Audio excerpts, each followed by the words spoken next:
Mr. President, Excellencies, good afternoon. I speak before this Council 20 months into the most ruthless, prolonged, and widespread attack against the Palestinian people since 1948. The goal of the Israeli government is abundantly clear: the destruction of life in Gaza.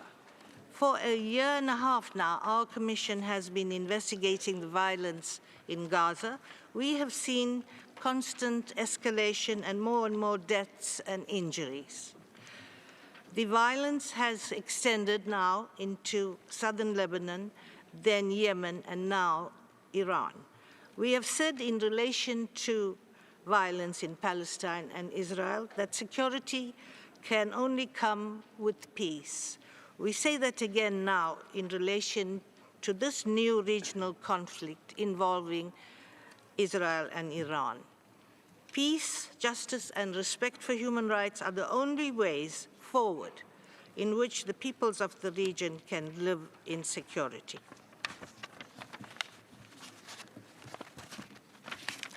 We should not let this regional escalation divert our attention from the ongoing carnage in Gaza, where hundreds continue to be killed each week. In the last 3 months, the entire population of Gaza was forcibly transferred into small enclaves, and Palestinians were killed while attempting to receive aid, bringing life to its bleakest point to date. Children have paid an unimaginable price. More than 1,300 children have been killed just from the end of the ceasefire on 18th March to date, and more than 15,000 children have been identified as having been killed since October 2023.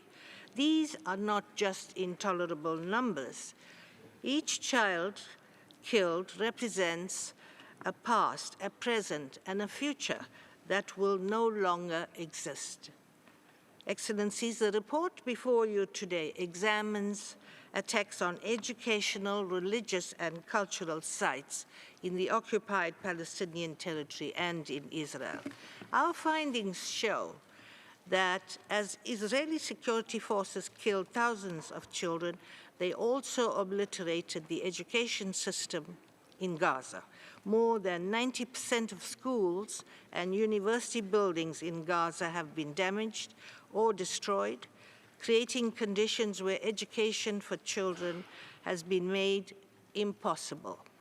With the loss of education, Palestinians are also losing their source of stability, of hope, and of a possibility for the future. Israeli airstrikes have targeted educational facilities believed to be safe refuge areas, killing the displaced, including children and women, and deliberately shelled, burned, and demolished schools and universities. The Commission could not identify any military necessity which justifies such actions, and we conclude that these actions show an intent to destroy these facilities in order to curtail Palestinians' access to education in the long term. These attacks were part of a widespread and relentless assault against the Palestinian people, in which Israeli forces have committed war crimes, including directing attacks against civilians and willful killing, and the crime against humanity of extermination. Excellencies, the systematic targeting of educational facilities has extended well beyond Gaza and has impacted all Palestinian children in the occupied Palestinian territory. In the occupied West Bank, including East Jerusalem, closures, demolition orders, restrictions, military raids, and large-scale military operations have resulted in a significant loss of school days. Settlers have been responsible for violent attacks against schools and against students, leaving children and educators terrified and traumatized. Israeli authorities often directly incite such attacks or do not protect Palestinians, promoting a regime of impunity for violent settlers. Excellencies, attacks by Israeli security forces have damaged more than half of all religious and cultural sites in the Gaza Strip, part of a wider campaign to destroy civilian targets and civilian infrastructure through airstrikes and shelling. Israeli attacks also targeted religious sites that served as places of refuge, killing hundreds of people, including women and children. Such damage was completely avoidable, given that Israeli security forces knew, or should have known, the locations and the significance of Gaza's prominent cultural sites and should have planned all military operations accordingly.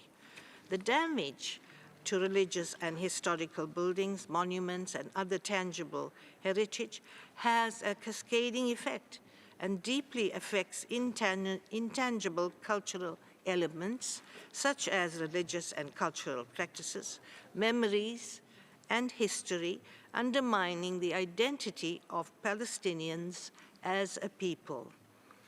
In the occupied West Bank, including East Jerusalem, the Commission found that Israeli authorities have appropriated, developed, and profited from cultural heritage sites representing Palestinian, Jewish, and other cultures, and have suppressed non-Jewish heritage.